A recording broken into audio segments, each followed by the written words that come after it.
New York Knicks, just pain. Just freaking pain. Like, it's weird. It's like pain. Like, you feel the pain, but then there's like numbness on top of it because you're used to it up against this basketball club. It's just like, of course. When are we going to change the narrative that we can beat this Brooklyn Nets team? And what hurts the most is like, maybe the Knicks are brewing something here. Maybe they're cooking something up here. You beat the Cleveland Cavaliers, you beat the Boston Celtics, but you have to build upon that. It's like you have a chance. The Nets, yes, they're playing really good basketball. Like, even without Kevin Durant, they went down to the wire up against Philly. They have no Ben Simmons, they have no Kevin Durant this game. But it's like you have some type of momentum. You have to build off of that. I'm not trying to say those wins meant nothing because we lost this game, but you do need to build off of it. You can't go from winning those two games, like having those two good wins, to losing this game and then going on a losing streak. That's what my man JD Sports Talk said on Twitter or on Knicks Fan TV, and then he posted on Twitter, which is a really good point. You just can't have that.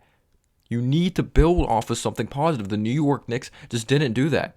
We got owned by the Brooklyn Nets the last time we played them this season. Just absolutely demolished. Just came out flat, came out disgusting. And that happened again. Yes, the New York Knicks came back. They made it interesting. And we could talk about, we couldn't do anything about Kyrie. Kyrie was hitting the most difficult shots, 21 points in the fourth quarter. But it all comes down to, like, how did you put yourselves in that position to be down 19 points or have to have, like, two almost comebacks? The three-point defense, atrocious. Yes, they hit some difficult shots, but Watanabe, best three-point percentage in the league, gave him some comfortable looks. One time, like, we just left Kyrie Irving wide open in a pretty big moment when we're building momentum. Joe Harris, I thought we got him comfortable sometimes as well, even after hitting some difficult shots as well. Just everyone was hitting threes for the Brooklyn Nets. Cam Thomas comes in the game, knocks down a three. Sumner knocks down a three. Almost everyone, like Seth Curry, knocks down threes. Almost everyone for the Brooklyn Nets, yes, they hit some very difficult shots, but there was also shots we left guys wide open. The offensive boards, the Brooklyn Nets are at the bottom of the barrel when it comes to second chance opportunities. We allowed them to get so many offensive rebounds. The offense was so stagnant. It was so disgusting. It was just so awful. We didn't consistently move the ball at all. Like, at all. Yeah, Randall led us with 8 assists, but then second is Brunson with 4 assists. Brunson's a very talented scorer of the ball, and he really turned it up in the third quarter and was one of the main reasons we got back in this game. But you have to understand, you're the point guard. You have to realize when to give up the basketball in certain moments. You have to, just defensively awful. But when we would go on runs, we would leave someone open for a three, or Joe Harris would hit the most ridiculous three in the world. Kyrie would hit the most ridiculous shots, like hit a big one over Grimes, hit that big one from the parking lot. But we also had missed opportunities. What was it? We had a chance to cut it to a 3-point game, or maybe it was a 1-point game. Grimes was wide open for three, missed it. Grimes just can't make open. It's weird because we've seen his ability to shoot the ball, but then it's just like he's such an inconsistent 3-point shooter. I don't understand how he's that good of a form, but it doesn't go down. I just don't understand that at all. And Tom Thibodeau deserves to be held accountable. Emmanuel Quickley's playing amazing. He gets us back in the game. And we take out Emmanuel Quickley for Grimes. So maybe that shot would have went down if Quickley was out there on the floor.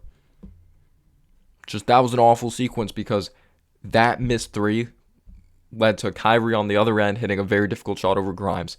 Grimes, bad luck there, but you got to make that. That's a wide open three. I thought he was rushing things out there on the floor. Didn't think anyone really played that well defensively. Hartenstein, I'm not saying he played well defensively. He gave us kind of a spark. Was decent on the boards. He had some nice shots in the interior. But it's just this vanilla offense. I don't care what the statistics say or anything, where we're ranked. You truly watch these games. Yes, we're going to get buckets in one-on-one isolation situations, but you can't count on that for 48 minutes of basketball. At some point, you got to move the ball. The Brooklyn Nets, we could talk about them again, hitting the most difficult shots. Their ball movement was flawless. At one point, they said something off of 25 made field goals. They had 18 assists at one point off of 25 made field goals. Their ball movement was awesome. Nicholas Claxton was a beast in the paint. He's been brilliant this season. But going away from the game a little bit, Julius Randle was defended how he's probably going to be defended in the playoffs, so I'm interested to see how that's going to look. But he looked rushed, he looked rattled. He made one really nice read to find Grimes in that first half. but he was really up and down. He really was. Times he was standing around defensively. But this isn't just going to be like just the game, because I'm going to be talking about like moving forward and all that. But again, like, you can't go from having that win against Cleveland and Boston and just like following it up with this loss that you come out flat. Because those wins really, I'm not going to say they meant nothing. They were awesome wins, but you can't follow that up and we go on like a 4-game losing streak. That's just unacceptable. And I don't want to say all this, like, I don't want you guys to say like, oh, the schedule's hard. And like, yeah, the schedule is hard. But we found a way to beat Cleveland. We found a way to beat Boston. And no Kevin Durant this game, no Ben Simmons, but it doesn't matter because the Nets are straight up the better team. We could talk about culture. Yes, the New York Knicks culture is better. Like when it comes to the history or like the fandom and all that. Like the Knicks are the OG real basketball team. I understand the Nets were New Jersey. Obviously, they were New York, like really back in the day. But when it comes to loyalty, when it comes to culture, I'm not saying within the organization. I'm saying like when it comes to fans and all that. And true love and passion, I really do believe it's the Knicks. But it comes down to the success of the franchise. The Nets lately, for the last few years, since they've gotten Kevin Durant, since they've gotten Kyrie Irving, or even before that, you could say when they had like Kenny Atkinson, D'Angelo Russell, like Jared Allen and all that, when we were winning 17 games, the Nets product is better. And I don't want to hear it's just because Kevin Durant and Kyrie Irving, because the last 9 times we have lost the Brooklyn Nets. Last season, when they had no Ben Simmons, when they had no Kyrie Irving, when they had no Kevin Durant, we were up 20 plus points and we lost. When are we going to accept the Nets are just a better team? They move the ball better. They execute better defensively. They execute better offensively. They're the better coach team. Jock Vaughn has done one hell of a job with that team since taking over, since Steve Nash has been unemployed. He's been absolutely amazing. Yes, superstars are big time. But in Kyrie, 21 points in the fourth quarter was amazing. But their ball movement, they played as a collective unit. The New York Knicks don't do that consistently. And getting into the future of this team a little bit, Obi Toppin, I know it's kind of like off the rails. He played 10 minutes in this game. We have to trade Obi Toppin and not be selfish to his career, because we've done nothing but fail him. We could talk about how he needs to work on his post game. You could say he's soft sometimes out there on the floor, doesn't compete defensively. But the true reality is, when we drafted this dude, maybe we thought Randall was going to be moved, but even when Obi plays, we don't put him in the position to be successful. It is hard to succeed when you're not played throughout your strengths. And even if Randall's having an off night or not bringing it, Obi still doesn't consistently play. He's been dealt a bad card of hands, a bad hand of cards. It's just like we failed him. It's time to trade him. Like, you got to put him in the right position. You can't be selfish. It's time to move on. It's just time to move on. I don't understand Thibodeau taking Grimes or taking Quickly out of the game for Grimes. Again, like when Quickly was thriving, giving us so much momentum. Just so frustrating. 2 moments that it's like we cut it to 5. Joe Harris hits a crazy 3. You know, they just get whatever they want in the interior. They're splashing from the outside. They just hurt us, man. They just hurt us really bad. They go on this run. You think it's going away. Brunson starts turning up. You know, Randall hits a big-time shot, like, to really get us even closer. But the Nets just got timely buckets. They're just an unbelievable team. I hate to say that. They're just an unbelievably coached team, and they execute at a very high level. The New York Knicks just didn't do that tonight. They didn't. And the last time we beat the Brooklyn Nets, again, 9-0 the last 9 times. Like, the Brooklyn Nets are 9-0 against us the last 9 times we've played them. Last time we beat the Nets, RJ Barrett was a rookie.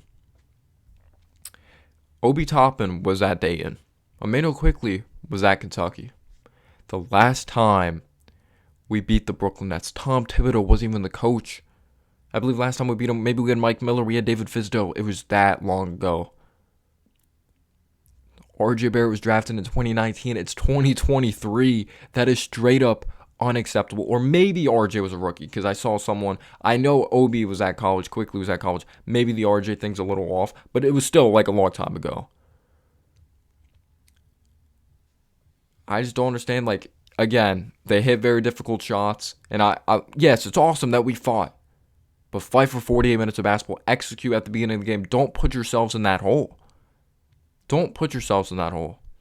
Thought Jericho Sims had some nice moments, rebounding the basketball, but Claxton, he was just a beast. He was just a beast if it was rebounding the ball, you know, just being able to go to either hand around the basket. Again, credit to Kyrie Irving. Crazy deep pass 3 hit. it just hurts. It just hurts. RJ scored the ball well. Like, guys scored the ball well, but you have to execute better defensively. You have to have a better game plan, and that comes down to the coach as well. You have to put them in a better position to be successful. It comes down to the coach. Brunson scored again at a very high level, but he has to realize, like, I'm still a point guard. I got to move the ball. They game plan for Randall, like, pretty much how it's going to be for Randall in the playoffs. And Randall looked shook up at times for sure. McBride, holy shit. He plays hard defensively, but he is just a terrible offensive player. Everyone's going to look at G League, G League. Carson Edwards was like the leading scorer in the G League, or a beast in the G League. You watched him when he played with the Celtics, would get an opportunity. He would brick shot after brick, have a brick shot after brick shot. Like, his role's different in the G League. His confidence is at a whole other level because he's like that number one option out there. The competition's different. Like, we have to stop comparing the G League to the actual, like, NBA. Like, you look at his overall skill set. Offensively, does not translate from the G League. Like, he just can't hit an open shot from the outside. Like, he just can't. He's a bad three-point shooter. He doesn't have good touch. I'm not going to, like, say I'm a shot doctor, know everything about mechanics. But I don't know. His shot looks kind of clunky to me. Outside of Quickly, Hartenstein, I thought, played decent. Gave us some nice buckets and, like, during a comeback. But it's crazy. Now we're depth, like, the bench isn't good. The bench isn't good now.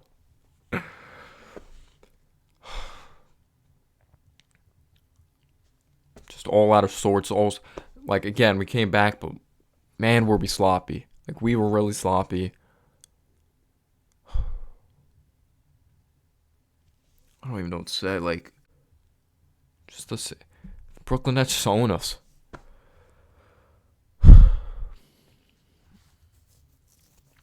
Let me know down below your thoughts. Peace out, you all.